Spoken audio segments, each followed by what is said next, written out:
You know, Denmark's monarchy is one of the oldest on the entire planet, a direct line stretching back more than 1,000 years to the age of the Vikings.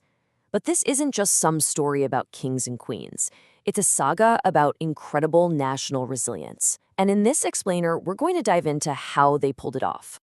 Right, so that's the big question, isn't it? How does a nation forged in the fires of Viking raids become a model for the modern welfare state? I mean, how does that even happen? To figure that out, we've got to go way, way back to the very beginning. We're going to break this epic story down into 5 parts. We'll start with the Ice Age and the rise of the Vikings, then get into the kingdom and its massive empire. We'll look at a huge crisis that actually sparked a golden age, see how a new identity was forged through war, and finally, we'll land on the modern Denmark we know today. All right, let's jump in. Our story really kicks off about 15,000 years ago, right at the tail end of the last Ice Age. Picture this. These massive glaciers are pulling back, and as they do, they're literally carving out the Denmark we see on the map today, a landscape of islands and peninsulas. It's basically a blank canvas, just waiting for history to be written. So for thousands and thousands of years, this place was all about migration. First, you had hunter-gatherers chasing reindeer herds. Then, farmers start showing up from the south, and they build these incredible stone tombs. You can actually still visit them today.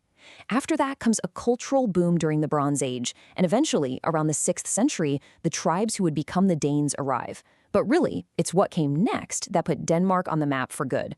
We're talking about the age of longships, raids, and conquest. And this is a game changer. It's literally etched in stone. What you're looking at is an inscription on a massive rune stone, and it's basically considered Denmark's birth certificate. It's where King Harald Bluetooth announces 2 massive things. 1, he's united all of Denmark, and 2, he's made the Danes Christians. These 2 moves, they're the foundation of the entire nation. So Harald was building on what his dad, Gorm the Old, started, but that name, Harald Bluetooth? I mean, it probably rings a bell, right? Well, get this. The Bluetooth symbol on your phone, it's literally his initials combined, written in old runes. How wild is that? A Viking king's name is now a piece of modern tech. And his successors, Sweyn Forkbeard and Canute the Great, they took things to a whole new level, forging this huge North Sea empire that ruled over Denmark, Norway, and England. Denmark was the power in Northern Europe. Okay, so the Viking Age starts to wind down, and Denmark slides into the Middle Ages. The big question became, all right, how do we hold on to all this power?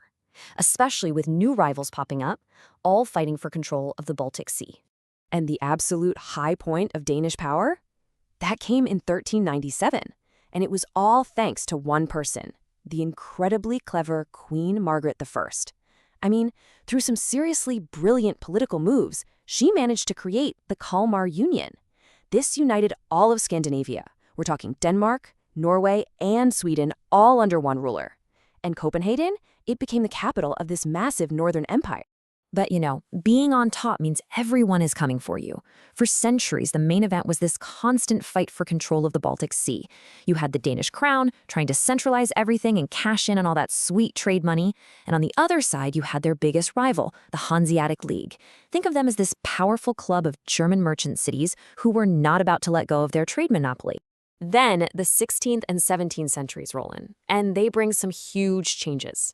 First, the Protestant Reformation completely transforms the country's religion. Then you get King Christian IV, known as the Builder King. He built some of the amazing castles you can still see today, but man, was it expensive. He dragged Denmark into the 30 Years' War, which strained the treasury. And by the end of it all, the game had changed. Sweden was now the new powerhouse on the block, and Denmark's dominance in the Baltic was pretty much over. Now, this loss of power is where the story gets really interesting. It leads to this period that's just fascinating, because you have this total national disaster that somehow, paradoxically, leads to this incredible explosion of creativity. The early 1800s were, to put it mildly, an absolute train wreck for Denmark. The British bombed Copenhagen twice. The entire country went bankrupt. And to top it all off, after siding with Napoleon, they were forced to hand Norway over to Sweden. Just like that, they lost nearly half their kingdom. It was just complete and total humiliation. But you know what they say about hitting rock bottom? Something pretty amazing grew out of those ashes. With all its dreams of empire completely crushed, the nation had no choice but to look inward. And all that national trauma, it became the fuel for what's now called the Danish Golden Age. It was this astonishing cultural renaissance where art, philosophy, and science just exploded. And just look at the absolute giants who came out of this tiny, broken country during that time. You've got Hans Christian Andersen basically inventing the modern fairy tale, Soren Kierkegaard, who pretty much founded existentialist philosophy, and Hans Christian Ørsted, who discovered electromagnetism, a fundamental force of the universe. It's just an incredible paradox, right? When Denmark was at its absolute weakest politically, it was at its absolute strongest culturally. So after this cultural rebirth, it was time for a political one. The old Denmark, ruled by all-powerful kings, was on its way out. A new, humbler, and more democratic nation was about to be born. All across Europe, you had these bloody revolutions. But in Denmark, the switch to democracy was amazingly peaceful. In 1848, with people demanding change, King Frederick VII made a really smart move. He just agreed. He gave up 200 years of absolute power, and the next year, in 1849, the first constitution was signed. That's what created the constitutional monarchy they still have today. But there was one last, really painful lesson Denmark had to learn. In 1864, there was this messy conflict over some territories in the south, and it blew up into a war against the combined power of Prussia and Austria. To be blunt, Denmark got crushed. This crushing defeat was the final nail in the coffin for any dreams of being a great power. They were forced to turn inward and focus on building their own nation from the ground up. And that brings us to our final chapter, how the modern Denmark we know today was created. A nation that would become famous for its social welfare, its complicated relationship with neutrality, and a monarchy that keeps on reinventing itself.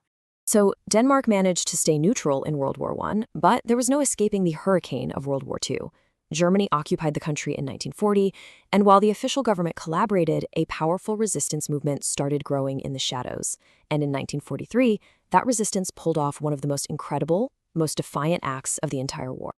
Just look at this number, 7,200. That says it all. When the Nazis gave the order to round up and deport Denmark's Jewish population, the resistance, along with thousands of ordinary Danes, launched this massive, unbelievable rescue mission. Using fishing boats, anything that could float, they smuggled nearly the entire Jewish community, 7,200 people, across the sea to safety in neutral Sweden. It's just one of the most powerful stories of collective bravery you'll ever hear. After the war, Denmark really locked into its modern identity.